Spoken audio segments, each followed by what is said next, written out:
1, 2, 3, 4, 5. 1, 2, 3, 4, 5. Yeah. Clam Radio. It's John Tobacco. How you doing, folks? Hope you're surviving the cold winter out there and all the snow. And we are here for the next 2 hours. We'll be talking to Mr. Bob Ball. Hi, Bob. How you doing? John. There he is. How's it going? And, I'll watch the needles. I promise I won't get that close again unless I talk softly. I know. It's difficult. There's nothing you can do about that sometimes. Because you just want to express yourself, and you're not worried about that. I'm supposed to take care of all the needles here. Anyway, I wanted to tell you we were listening to some music featuring Vinnie Colaiuta, who turns 59 years old today. We heard Attack of the 20-Pound Pizza, and then You Gotta Try. And that goes out to all you Vinnie guys out there. A drummer's drummer. He does a lot of interesting multiple time signature drumming, a real master, and just a great timekeeper, an amazing player. And it's a wonder to behold sometimes. You think about people who get paid to just hit things. But if you watch people that are really great, like Vinny and Steve Gadd, sometimes it just brings tears to my eyes that people could be so in the pocket. Like what is that internal clock, Bob, that people have? Like, what is that? How does your brain, know to do all these different things? And your brain is it's doing 4 different things at the same time. What is that? I think that they get to a point where they don't even know what they're doing anymore. Their spine is basically doing it. It's like when you drive and, a ball comes out in front of you and all of a sudden you find yourself hitting the brake, but you didn't really think about hitting a brake. You basically, your foot went and hit the brake. So it gets to be automatic. And if John's in the car with me, he'll find me automatically going to the deli. So, it's the same thing. Yeah. No, but it's funny. How can your brain do, different... It can do multi things at the same time. Isn't that pretty wild? It's not just your brain. You're saying it's your spine and your brain? Right. Everybody focuses on the mind. But actually, let's see. There's 4.5 trillion, dendrite connections in your head. That's essentially exchanging and, photons and whatnot. How'd they figure that out? How do you figure that out? This 4.5 trillion. What does that mean? Because they've analyzed the neurons. Actually, most of the brain studies were done on lobsters, because a neuron on a lobster is about 6 inches. So what they've done is, it's essentially the same thing. The axon's the same.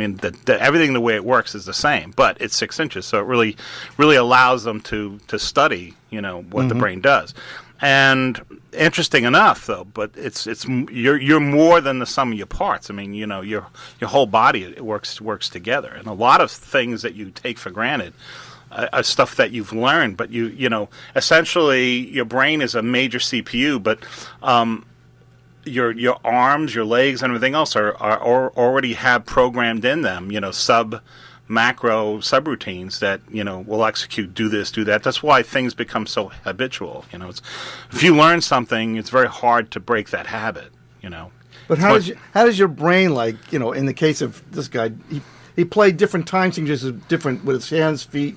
How does the brain look at that as all one thing, or is it the little parts of the brain are doing it? Each side of the brain controls one half of the body. Okay, so there's a connection between the two parts of the brain. But interesting enough, they found that a lot of things after the brain doesn't really send the full signal. It sends, okay, do this, and then the spine takes over, does a lot of actual subroutines. But then there's actually sub-instructions in the hands and arms. Really, it's like that. Randy Jackson, for example, okay, he even told me, he said he has to practice before he does the concert, Led Zeppelin symphony concerts, because he's always out there playing with his guitar. So all of a sudden, when he doesn't have his guitar, he finds it very difficult. Okay, to remember the lyrics, to sing. He has to work at it, because he's out there playing weekly, 2-3 times a week, with his guitars. And it's like automatic, just turn the switch. It's like playing a CD. It's amazing. Right. But a lot of that is, like I said, he doesn't really know what he's doing. He can focus on, his vocals. He can focus on certain things, how it feels.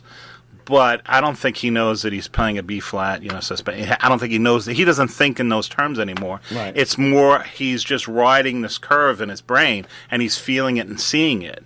It's kind of like the way we drive now. Do you really think about hitting the brake? No. No, you just do it automatically. It's just done automatically. But you do feel you're braking. Do you really feel? But when you were learning to, like anything else. When you play the drums, do you really realize what your left hand is really doing? You really think of it? No. No, just sort of do it. Exactly. So, and that's what happens when people practice. So there's no substitute for the pruning, And the pruning is, things get physically cut. And then the things that are really learned, that gets covered with brown fat. It's not really my specialty. Why do you think certain people are just better at other things? You think it's just has more to do with just the nature of how their brain is formed, or it could be a past life thing or something? Like, what is it that why is Da Vinci? Why was he able to do so many great things? Like, why that guy? Well, I don't think it's so much as Einstein or anything. I'm not one of these people. I think that everybody's unique, like a snowflake, and I do think that they can tune into other things, whether they're tuning into their future self. Is that discipline, though, or is that just something that's just the destiny? I think, believe it or not, I know this is going to sound racist, but the reality is, I think that a lot of it is genetic. I really do. I think that people are born with a certain amount of genetic talent. Okay, now, like a toy that you get from the store, there's some assembly needed required. So you can have the talent, but if you're not availed the opportunity in your environment to develop that talent, well, then it's just going to go undeveloped and maybe even lost, okay? But there is evidence that not only is the talent passed down, but improvements to the talent is actually incorporated into the next genome. So for example, my sons basically they're very lucky. They lucked out. They got the best of both worlds. They got my abilities and my wife's abilities. They also inherited a sort of amount of ball stubbornness, but we learn as a ball, and there's a lot of our family out there. We go back to 1631, that you can channel that as tenacity. So I would think to myself that I'm extremely open-minded. I think you would, I'm open to any argument about anything. But some of us, we're not. But we've had tremendous, bona fide geniuses in our family. I mean, my great-uncle John, he invented bleach. My great-uncle Joe was a senator in Minnesota for 21 years. I mean, they wanted him to be president. So we have people my father invented they co-invented multi-layer circuit boards. And so, I mean, you have to be able to think outside the box, and there's a certain amount of innovation. My father, his father, they were natural-born sailors, and my father was an excellent pilot. I learned to fly really very young. I'd never thought about it, just like electronics. I was always in this lab. People ask me, when did I learn this? Like you said, what? I'm like, I don't know. That long ago, but my sons, for example, I mean, Bobby is... he was tops in his class, tops in flight, straight across the board. Now, did he work hard? Yeah, really hard, okay? While the guys were out going to the bars and whatever, he was hitting the books down in flight school. He was doing the things that people just don't see. Right. Everybody's like, wow, he's so gifted, he's so talented, he's so lucky. Yeah, but he's not going out Friday nights. He's not... his ship goes into Singapore and these guys go whatever, and he's like, well, no, I got to study and take more practice hack exams. So he passes his hack exam first out. That's the thing that people don't understand. The quote, rolling up the sleeves, sweat equity in it. Does he have the brain to understand anything? Yes. Right. Okay, but you have to put the hard work into it. You have to have the insatiable desire to be better than you were yesterday. And not turn around and say, okay, well, I'm in competition with that person. No, you're ultimately every single day of your life, you have to wake up and say, okay, I'm in competition with who I was yesterday. Can I be better than I was today? And the best thing you can do is fail and fail miserably. I've failed miserably many times in life. But the key to it is to learn. And that's the key. because if you fail, then you're growing and you're learning because you're trying, and then you make adjustments and you move on. Right. And then you develop procedures to not allow that type of mistake to surface again. So that's very important. Yeah, absolutely. So there, take it from me, take it from Bob. It's okay to fail. You know, it happens, but, you know, you get back on your feet and you try again. And you will learn from that, and it'll definitely, you know, your brain will connect and say, oh, I know what to do now. I've been through that, you know. It's a learning process. It's very difficult to do sometimes because you can get really depressed about it, but you gotta try to look at things a little differently. There's nothing, you know, when I was a kid, I read a lot. I was insatiable. Insatiable reader. I had an encyclopedia in a whole encyclopedias, both Britannica and World Book in my room. My father bought it for me. I wore out my library cards. I would get books from the Manhattan. I mean, there was no internet, folks. Well, there was, but I didn't have access to it. And at the same time, I was working in his lab. So I was working on very hush-hush stuff. Mm-hmm. Some of it it's still Quindy today, so it's still classified today. And there it is. I mean, you know, you have to, you know, and then of course I worked for them, you know, later on. A lot of that, you know, was secret. Nobody was, you know, was privy to it, and for good reason. You know, mm-hmm. When you have certain types of knowledge, you know, that's a threat to your family. It's a threat to, you know, there's bad people out there, bad actors. So they you know, not only do you not want to talk about it, you know, you don't want to, and it's hard. You know, it's really hard at the time. You know, we're talking 30 years ago. So it's hard to acknowledge, even longer than it's hard to acknowledge that. But at the same time, you know, you learn from it. You know, you're around people who, you know, are just beyond brilliant, and you're like, what am I doing here? Why am I here? Well, you're here because you have something to contribute that's unique. Yeah, you know? Absolutely, sure. And you have to turn around and have confidence in that. And I learned from an early age that I could learn, and I could figure it out. And I did have kind of out of the box kind of gift thinking. I mean, where it was like I would see stuff that nobody really saw. You could call it from, you know, God. I believe it's from God. Whatever it was, I still have some of it today. I come up with, they just, you know, the light bulb goes off, and then it's like, you know, usually it's a race to get it out of my head before I forget it. Mm. And then John will look at it and say, what? You know, and then it takes me about 2 months to figure out exactly what I actually did. Mm-hmm. So, because it's almost like you're out of body and you're watching somebody else take over. It's kind of like, you know, you're really in the zone. You're in the zone, exactly, yeah. And just nothing, you know, nothing else exists. No piece of paper on the floor is going to bother you. Mm-hmm. You everything is so clear. You see it really clear. Right. And then as soon as you stop, it's gone. There you go. It's just, and then you struggle to try to get some to try to understand exactly what happened. You know? Now, when you were a kid, you built your own computer from scratch, right? You built your own. It wasn't from scratch. I built my own stereo from scratch. I built an IBM 3517 and a 35. I'm probably getting these numbers all wrong. It was a scientific machine. It was one of the first. It was running a drill deck machine.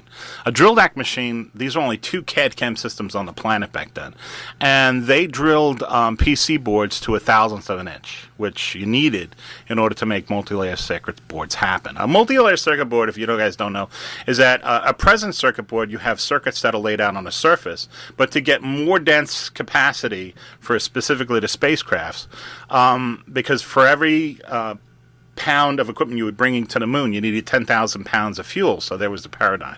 But you needed a computer system. So in order to build that computer system, they developed a multi-layer circuit board, which allowed more circuits in the same space. And that's really in the heart of everything. And your iPhone to all technology is based on that. But in order to do that, you have to drill it to 1,000th of an inch, because, you know, it's got to be really accurate. Yeah. And there's a 140-ton press that laminates the material together. So that alignment has to be precise. It's really, you know. And this was done by basically a machine that was programmed by punch tape. And it was an X and Y coordinates that were on it, and used a microscope, an actual microscope to align it. It was a crosshair. And I developed the process to actually program it. That we actually gutted my craft radio to do it. I was into remote control radios, airplanes, and the insanity. Before I did this, they were programming it by, typing in coordinates, on a on an IBM terminal. Which was not like the terminals you have today. It was literally, punching out the tape as the things were going across. And of course, when you're putting in, 14 digits, okay, for each coordinate, there was a significant error rate, and the error rate was just disastrous. And I realized that a lot of the components that were being used were basically the same. If you knew what the coordinate was on one post, you knew that the offset was going to be exactly the same. So then I developed subroutines, and we basically took an overhead projector and we gutted it and we used it as a box, and we put cardboard around it, and I used the joystick from my craft radio, and we built a metal box and used that as a joystick to move it, and simple circuits, and simple, linear oscillator to generate the pulses we needed to step drive them, because each step was basically 1,000th of an inch, and there were of course 2 steps, and one was X and one was Y. And then of course you develop routines. So for example, once you aligned the microscope to a 0 place that's on the table, then you turned around and you knew that the drill change was a specific location. So instead of typing that in each time, again, what do? You type it in, you develop it perfectly, you make the tape, and that tape was a punched-out tape. It was eight holes across, and you then ran that tape through the machine to create that subroutine. I used to make leak tape loops. I know. I was 7 years old, 8 years old doing this. I was out of my mind. Yeah. Right. Well, you said you were trying to do remote control planes. That's kind of drones. I guess I don't know if you were thinking that there'd be drones someday, but there you go. I just love flight and model. I went from I had model rockets and airplanes and anything, and all my money basically went into doing this kind of stuff, and then what happened was there was a fire at my father's plant. There was an employee who basically stole 30 copper anodes and 4 gold anodes. Those are the in order to plate stuff, you have to have the actual base metal. And base metal, of course, gold and copper are worth a lot of money. So right, of course. He fired this guy. He broke in and he took it and he set a fire. And the fire happened to be right outside where my father's lab was. So nobody wanted this system. I mean, nobody. At that time, it was like 1970, 71. At any rate, nobody wanted it. IBM didn't want it. Drilltech didn't want it. Nobody wanted it because it was like all melted. Okay? Mm-hmm. So I'm just like raring to go. Here's a kid. When I was 7, I built my first stereo from parts from TV sets, radios, and stuff that people threw out. And I'm like, I'm just itching. So I spent half the summer taking that thing apart, and my father got me all the manuals to it, the actual 4 feet of stuff, and there were shotgun cables. I mean, huge cables, power supply. You have no idea. So I proceeded over the next, I guess, about a year and a half to 2 years to build this thing in my basement. Yeah, put it all back together again. And of course, I didn't have a terminal. I didn't have a MEP panel. I had to do all these things, manually, and it had a basically one of the first core bubble memories and stuff like that. But you learned. I mean, the CPU that we call a CPU today, which is on a single chip, that was in an entire rack. So you had a digitizer board, you had a hex converter board, you had a register racks. It was like you were literally crawling inside of it. And so I used to cut lawns for $8,000, $16 as gas prices went up, but an acre for that. At any rate, I took my money, $150 went to Corvettes, and I bought myself one of the first LED calculators because my father didn't want to. I remember those. Buy me a $4,000 terminal. I wonder why. He said no. Of course, I'm like, why not? Because it's $4,000.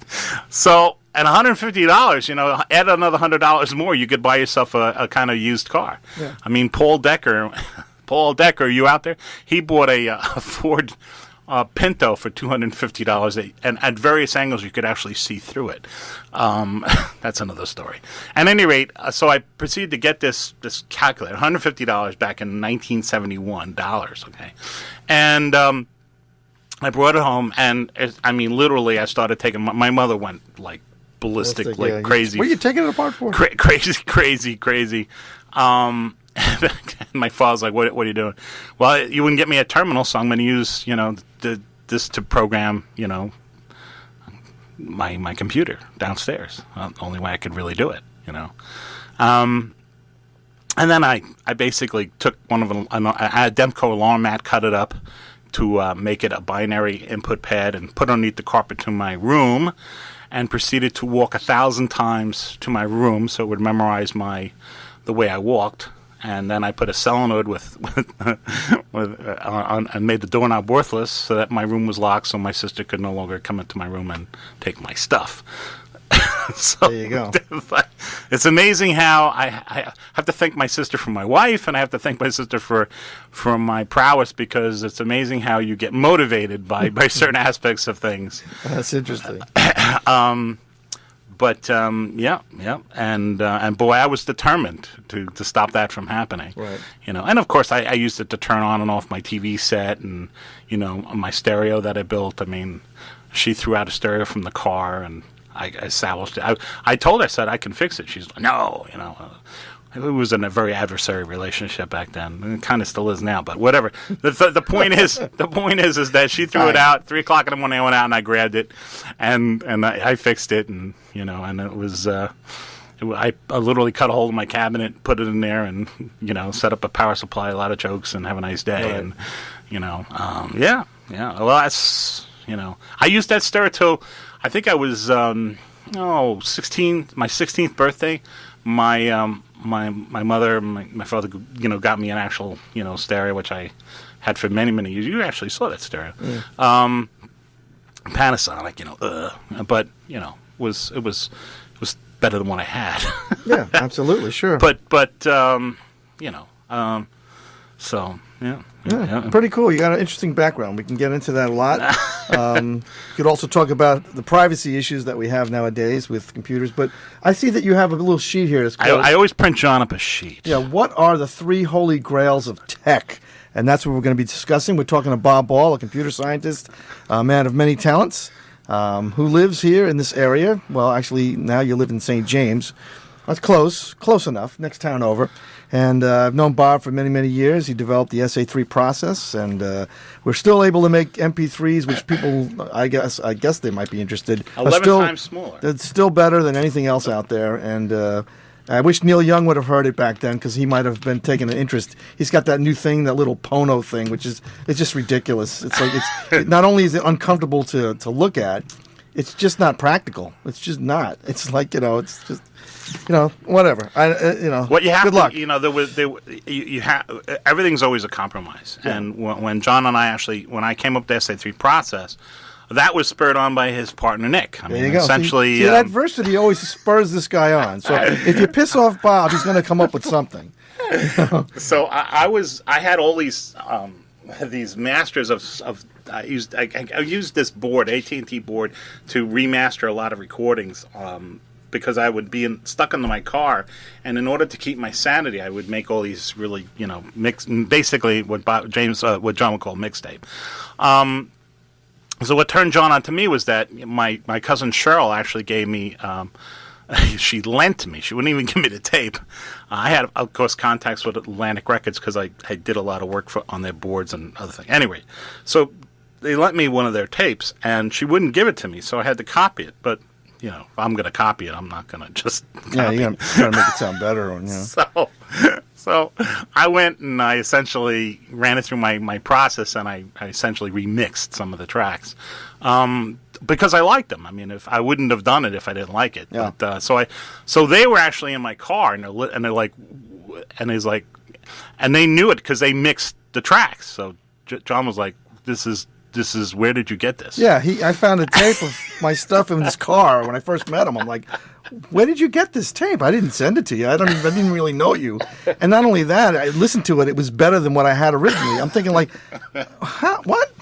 He wasn't in the studio to remix it. I know how this stuff sounds, so that intrigued me. And then from that point on, we spent a lot of time trying to get some of the industry to take notice of what we were doing. And a lot of times they just wanted to just basically steal the technology, and they just went down another route, which is just brute force instead of being elegant, the way Bob has come up with. Well, I used to do, and John, I'll tell you, I did brute force. I had 12 Unix towers actually hooked up in parallel to actually do this. And that was done in a 128-bit realm. So later on, we were actually doing the SA3 process because of the 248 processor array we built. We were doing it in a 512-bit realm, which was pretty neat. It really allowed us to get just the sound stage that would just kill you. But because, again, we were applying the science of sound, the actual physics of how actually sound is made. Mm-hmm. And we were actually developed a process that actually used the data, the original soundtrack, as actually telemetry to a specific event. So instead of kind of doing what like NASA does. Like NASA, for example, when they want to know where satellites are, what they'll do is they'll take radar shots of it, but it's not constant. They'll get different shots of a specific object over time, and then they'll put it into Newton's law and crank it out and say, okay, well, it's going to be here then. So sound is very predictable as far as what it's supposed to be. And basically, I started using sine and cosine calculations to essentially plot out everything. And then I developed a way to do that very, very rapidly. 1.5 million trillion calculations per second, derivatives a second, 1.5 million derivatives a second. So you're talking about trillions of calculations to do those derivatives. But we figured out another way to do it because I was in the bathroom and I saw this fly flying around. I was trying to kill it. And I said, how the heck are you doing this? Because you can't get away from the fact that he's doing instantaneous calculations. For all you people, anytime you, for example, grasshopper knows calculus, okay? So in order for you to know when to jump and how far to jump, we weren't talking about measuring the distance. Let's just talk about the jump aspect of it. Right. You only have that one shot to put that force down. Well, to do that, that's an instantaneous acceleration calculation. That's a derivative velocity and distance with time, and you have to plot that out. Well, they only have like a ganglia to do this, guys. Okay, so they're not sitting, like in your physics class, and they're not sitting on 3 blackboards to write it all out. And they're doing how many of them? You ever try to hit a fly? I mean, it's pretty. You can't get away from the math that they're doing. Okay, and we all know calculus too. That's right. If you're stuck in your algebra class and you're struggling, realize that really 3-dimensional Cartesian differential calculus big time because you're listening to what I'm saying and you're understanding it. So thus, well, there it is. But people don't realize that. That's why you really shouldn't put drugs in your head because you really need that stuff that's working. So anyway, I said, well, it has to be doing it another way. And I actually discovered the other way. And I incorporated into this computer system that we actually built. And then I ran it by John and using his music. And of course, the first versions were just bloody awful as anything. And they were just awful and they failed miserably. And John just stood there with patience hearing his decrepit, horrible mixes of his stuff, and we proceeded to work from there, and then we ended up with things that were better than what he had, better than what we could able. And it was about 2.5 years worth of work just to do that. Yeah, and then we proceeded on taking archives that I had, which were in a 9628-bit format on 600 DCMA tape, quarter-inch tape, and I, of course, being a lunatic, would have 5, 6, 7, 8, 10 mixes of stuff. Yeah. Just take the last one. That's probably the best one, So kind of interesting. I forget. What was it? What album was it? It was Steely Dan album. Steely Dan. Signing Stranger. He had a particular tune that we played. And I hated the mix of this thing. There was something really fundamentally wrong with it. Yeah. So I did stuff where I literally panned the piano, all kinds of weird things to it. in order to figure out exactly, my whole method of thinking is kind of brute force in a lot of respects. I kind of exhaust all the possibilities. If you're around me, I'll drive you absolutely nuts. To take that from my partner over here, John, he'll just say, I can't. Please don't play it again. Don't do it. And I will just and I don't know, because you have to go where you know it's wrong in order to know where you was right. Right.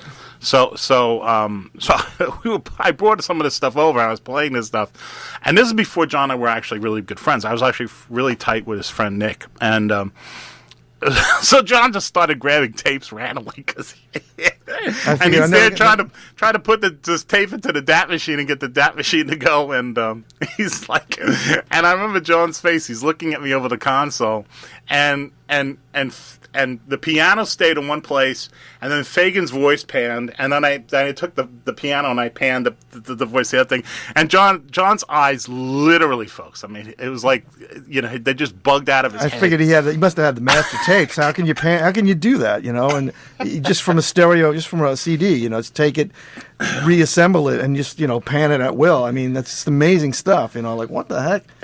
So that was pretty mind blowing. And it sounded great. It really did. It sounds unbelievable. He has it. You actually have.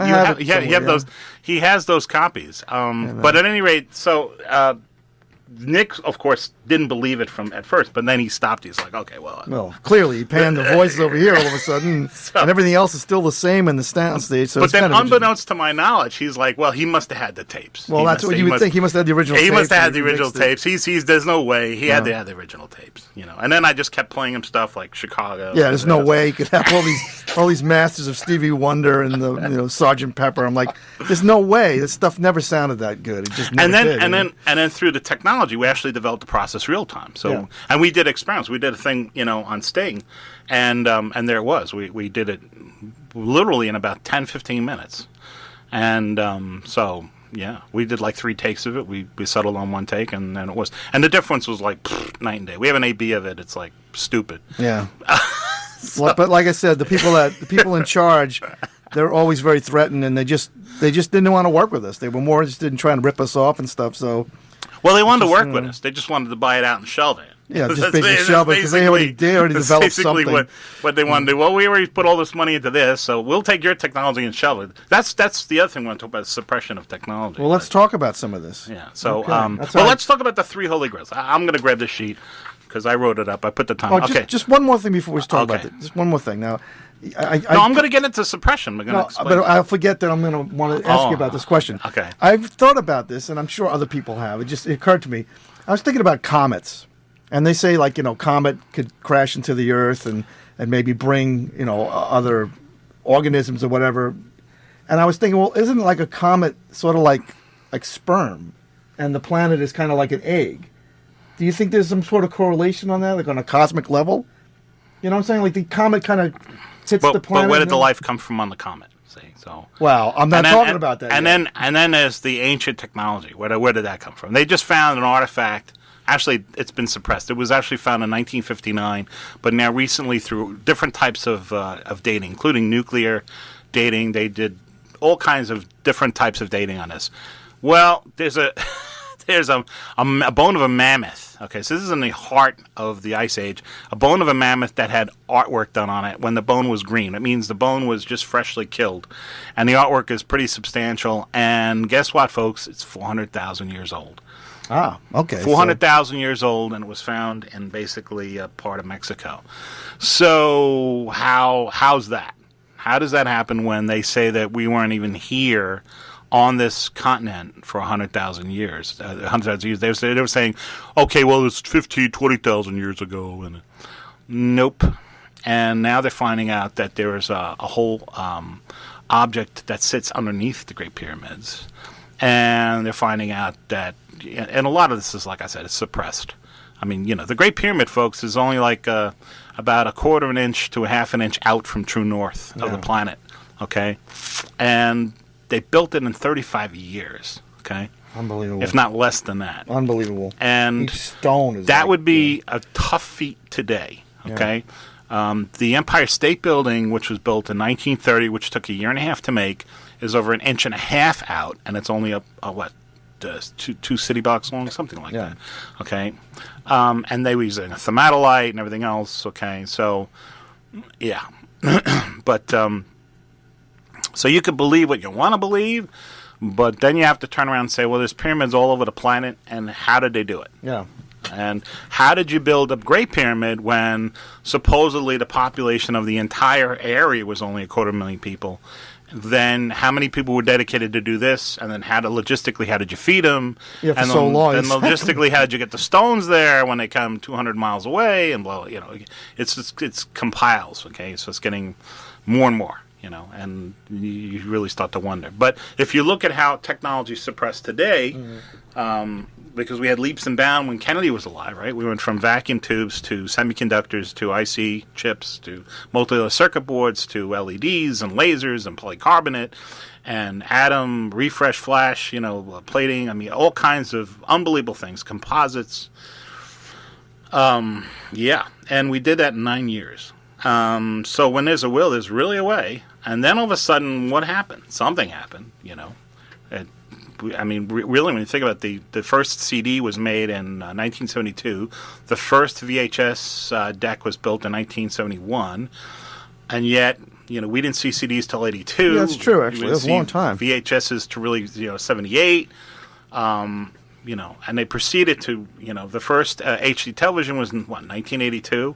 And it didn't start coming in Japan till 87. And it really didn't start coming heavy here to 1998, 1997. I know. Okay. What's up with that? So, it's like they want you to go through all the iterations, go through all the permutations of the widgets. I mean, essentially IBM hit the quantum tunneling effect in 1987, which means they knew that the semiconductor technology as it is, the p orbital, they knew if they were going to reach it. And so they needed to go on this. At the same time, in Bell Labs, a guy named Dr. Wang built the first photon processor. And that neatly got shelved. And interesting. And that was back in 1987. They ran the space shuttle for, 35 years? You couldn't do anything else in that time? Or they have done other things and not telling us? Right. That's interesting. So, they put they're worried about, for example, I used to have problems. I have to really watch what I say. Because it's on broadcast, so I have to think about the Quindy element. John's like, what is he talking? That's a specific classification of top secret, which means it's critical information to develop a specific type of weapon of mass destruction. So, you have to really watch what you say. Anyway, there were limits into what we could do, what we could work with. There was limits on specific types of exports of different types of machines because they're worried about, somebody calculating, critical mass, which is not an easy thing to do, in order, to make something supercritical, subcritical. There's different types of states in it for obvious reasons. I mean, but that's kind of like moot when you could do it with an iPhone today. Yeah. Well, they suppressed stuff since forever. Tesla, they suppressed a lot of his stuff after he died. They took all his plans of things. Who knows what he came up with? I don't know. See, it could be it's some like faction who took the movies from the film from Gordon Cooper. I don't Gordon know. Cooper's sitting at a base. He filmed this whole thing. It's Gordon Cooper, folks. Okay, he knows what he saw. My father knows what he saw. Okay, and talking about aliens. Well, or something, right? My father didn't see aliens. What my father saw was something that he knew wasn't from the Russians. That's all he could say. That's all he could say, exactly. He's like, he didn't say anything until his deathbed. And then, basically, you have to understand what these people do, folks, okay? What they do is they don't threaten the person because they need the person. Like, if you're working in a top secret program, okay, or most secret or magic or anything like that, okay? What they do is they don't threaten you. They're like, well, no, we'll just kill your family, your sister, your mother, anything to get you shut up. But we need you, so and your dog, and anything that means anything to you, we'll kill. And they don't come out. Well, no, they actually, I don't know.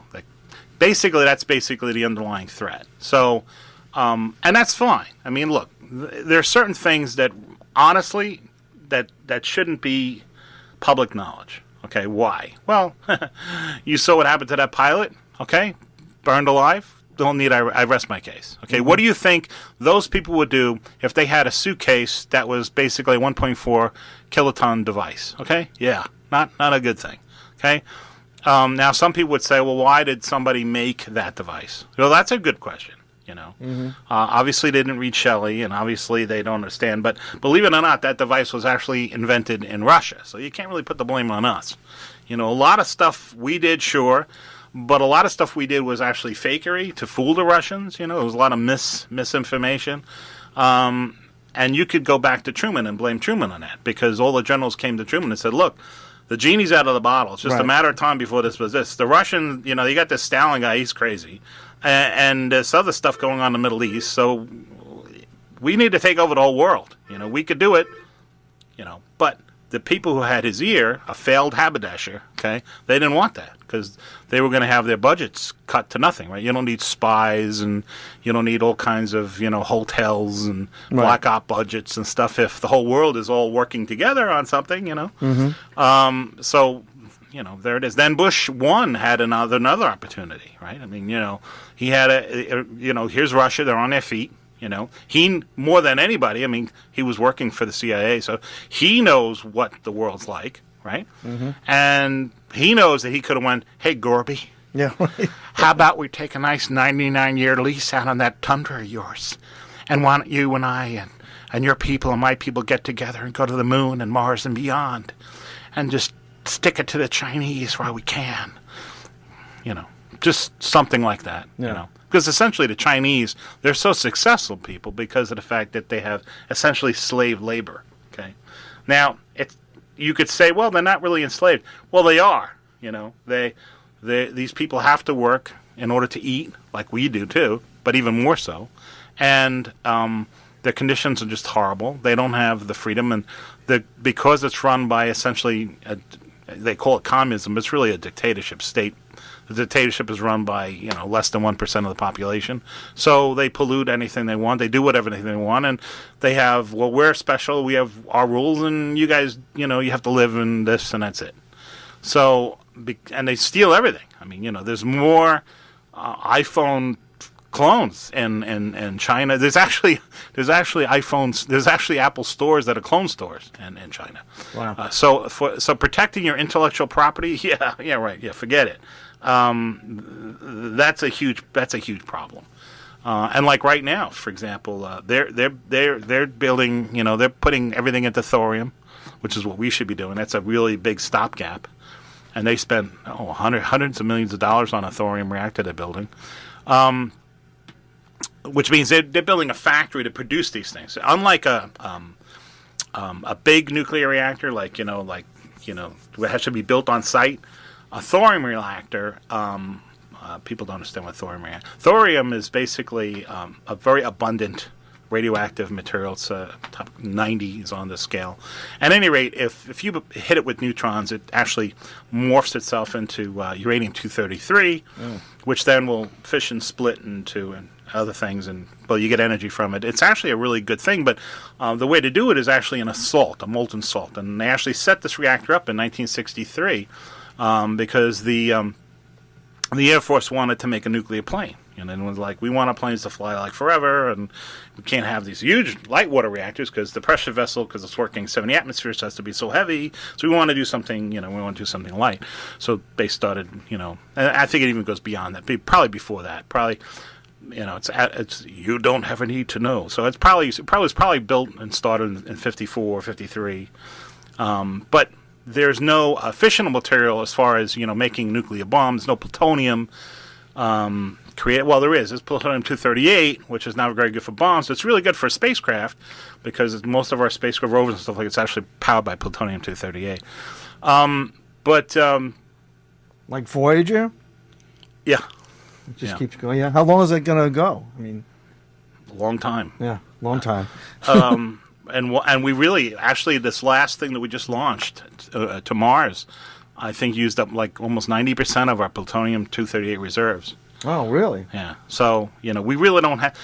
What they do is they make plutonium, that kind of plutonium. They make it in what's called research reactors. A lot of the biomedical stuff is made in research reactors, but a lot of the biomedical stuff is beta, is a beta release thing and stuff like that, and that's okay. Beta is really it's a when a neutron disintegrates, you produce a proton and electron, okay, and the proton basically stays in the atom.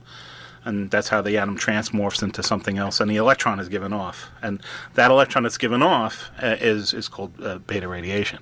An alpha is a little more sophisticated. It's 2 protons and 2 neutrons.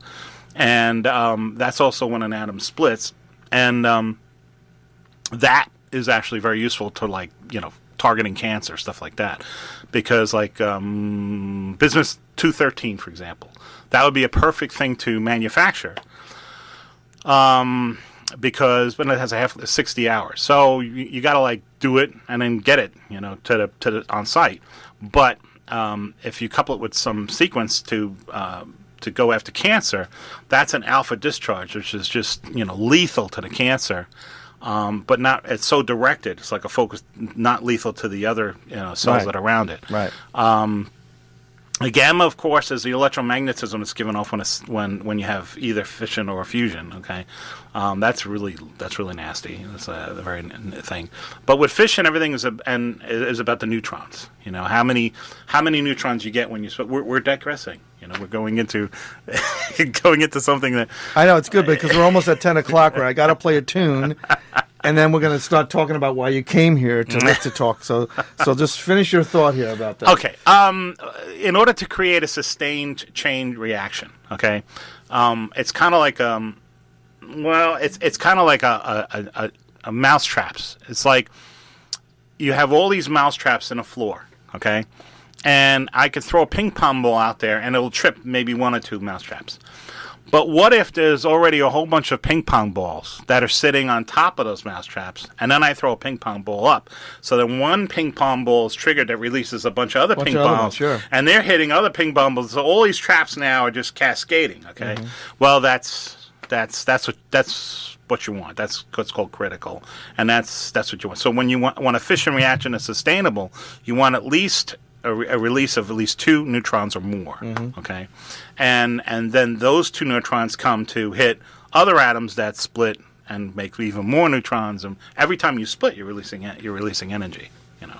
So there are types of like a lifter, which is a liquid fluoride thorium reactor. That's actually a breeder reactor. So that's a reactor that actually uses about 99.998% of its fuel, which is thorium, and actually breeds all this nice stuff out of it. And technically, you could, on the side of the regeneration, you could get like a lot of these medical things out of it because you have an active, source. So you can make, Bismuth 213, and I think that that's on the scale of thorium. And then you could make you could make a lot of neat stuff. Plutonium 238, you could make that. Okay, well, hold that thought. It is 10 o'clock, and you are tuned to WUSB. Bill McNulty is here. He'll be up at 11 o'clock. He's got some interesting stuff to say. I'm talking to Bob Ball, a very talented polymath kind of person who always has something interesting to talk about. And we're going to get right back to Bob as soon as I play this piece by a group called Brighton Beat. And they just actually finished their CD. I think they had like a little Kickstarter program. And the album is called Off We Go. And I promised I'd play something from their new CD. This is called Fortune Told, and we'll be right back in a couple of minutes with Bob Ball here on Clam Radio.